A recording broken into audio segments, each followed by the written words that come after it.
Саламатсыздар ма, құрметті студенттер? Менің аты-жөнім Жүнісова Алтай Жылқайдарқызы. Мен мектепке дейінгі және бастауыш оқыту кафедрасының оқытушысы, педагог ғылымдар магистрі. Бүгінгі пәніміз, яғни бастауыш сынып оқушыларын жазуға үйрету әдістемесі пәніне қысқаша шолу жасаймыз. Жалпы зерттеу жұмысының негізгі міндеттері бастауыш сыныпта жүргізілетін жазу сабақтарының мақсаты, қойылатын талаптарын зерделеп, сауат ашу кезеңінде жүргізілетін әдіс-тәсілдерді, жұмыс түрлерін көрсету. Оқушыларды сауатты жазуға үйретудің әдістемелік жолдарын, жұмыс түрлерін, мысалдарын көрсетіп, оқушылардың грамматика мен емле бойынша білімдерін бағалау және жіберген қателіктермен жұмыс істеудің практикалық жолдарын баяндайды. Үлгілі сабақ жоспары негізінде тәжірибе жасалады.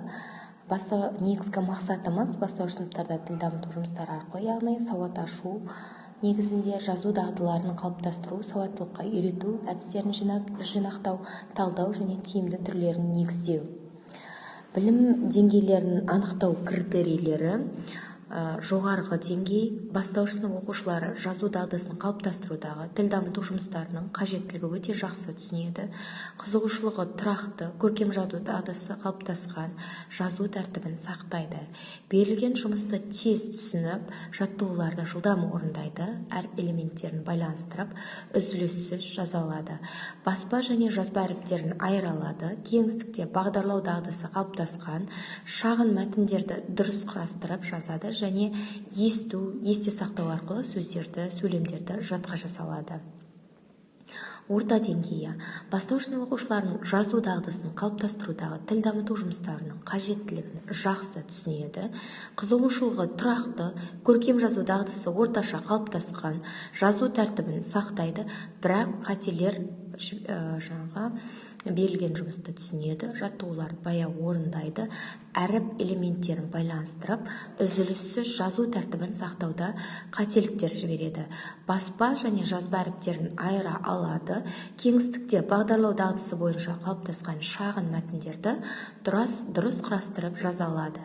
Есте сақтау арқылы сөздерін есту, сөйлемдерді жатқа жазуда қиналады.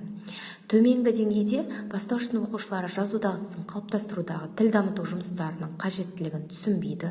Қызығушылығы тұрақсыз, көркем жазу дағдысы орташа қалыптасқан, жазу тәртібін сақтамайды, берілген жұмысты түсінеді, жаттығуларды баяу орындайды, әріп элементтерін байланыстырып, үзіліссіз жазу тәртібін сақтамайды. Баспа және жазба әріптерін айыра алады. Кеңістікте бағдарлау дағдысы қалыптасқан, шағын мәтіндерді дұрыс құрастырып жаза алмайды. Есте сақтау арқылы сөздерді, сөйлемдерді жатқа жазуға қиналады.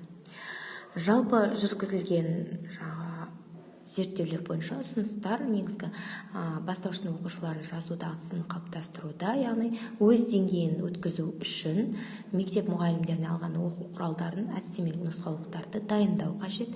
Екінші, оқушылардың жас ерекшелігін ескере отырып, әр оқушы шағын әріптер ойылып жазылған алфавит шығару, бояу үшін бастауыш сынып мұғалімдерінің каллиграфиясын жетілдіру үшін және жазу арқылы адамға психологиялық мінездеме беру үйрететін қысқа мерзімді курстар ұйымдастырылуы қажет.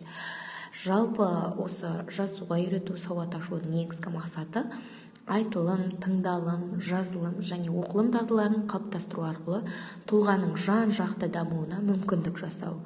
Әліппе дейінгі кезеңде бұл әліппе мерзімінің жеделдетуіне 3 айда сауаттандыру ісін аяқтауға байланысты. Дегенмен, осы аз уақыттың өзінде мұғалімдер пайдалы әдіс-тәсілдерді қолдана білсе, оқушыларды мектепте дұрыс жүріп тұруға, сыныпта отыра білуге, төселдіруге болады. Бірнеше тәжірибелік жұмыстар жасалды. Сол бойынша проценттер, пайыздар анықталады және байланыстырып сөйлеуде, жазуға үйретуде негізгі мақсат бұл үлгі бойынша сұраққа толық жауап арқылы сөйлемдер құрастыруға және оларды байланыстырып жазуға үйрету. Негізінде көптеген тапсырмалар беріледі. Жоғарыда аталған әдістемелерді пайдалану барысында оқушылар тіл дамыту жұмыстары арқылы жазу дағдысын қалыптастыруда жаңа сөздер үйрету, сөздік қорын дамыту, сөйлем құрастырып жазу, оқылған сөздің мағынасын түсініп жазу, сол арқылы оқушыларды саналы оқу, олардың ойлау қабілетін жетілдіру, сауатты жазу, оқылған шығарма мазмұнын әңгімелеу және тақырып төңірегіндегі тірек сөздер арқылы шығарма жазу барысында көркем, сауатты жазу деңгейлерін төмен екендігін, қандай деңгейде екенін анықтауға болады. Сөйлеп және түрлі пайыз негізінде шығады зерттеудің нәтижесі.